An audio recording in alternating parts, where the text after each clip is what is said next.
Ballo ardiɗo lesdi Najeriya Alhaji Kashim Shettima ardi tokkal jami'en gomnati yahugo hofna ministajo filu be sattingo luɓe wato trade and investment Dr. Doris Uzoka Anete fofo maide dardirawo mako wato Mrs. Victoria Uzoka.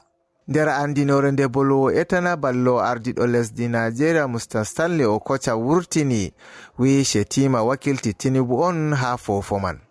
Tokkal jami'en gomnati man hauti be ministajo hakkilanki ndemri be ngaynaka Senator Abubakar Kyari be ministajo kuɗe musamman wato Special Duties Minister Honorable Bitrus Zafainia Jisalo be ministajo pamaro ha hukuma hakkilanki jahole yeso jamɗe wato Still Development Uba Mai Gari Ahmadu be ministajo hukuma sukaɓe wato Youth and Development Jamila Bio Ibrahim be ministajo hakkilanki kuɗe wato Labor and Productivity Honorable Nkiruka Onyejo Cha.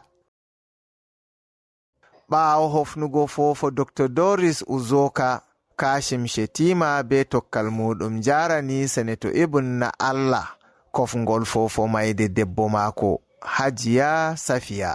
Senator na Allah wakilti gallure fombina diwal Kebbi ha jawleru majalisaru ndotti'en ha o jogi korowal ardiɗo wakili en jam'iya laamotonga wato majority leader.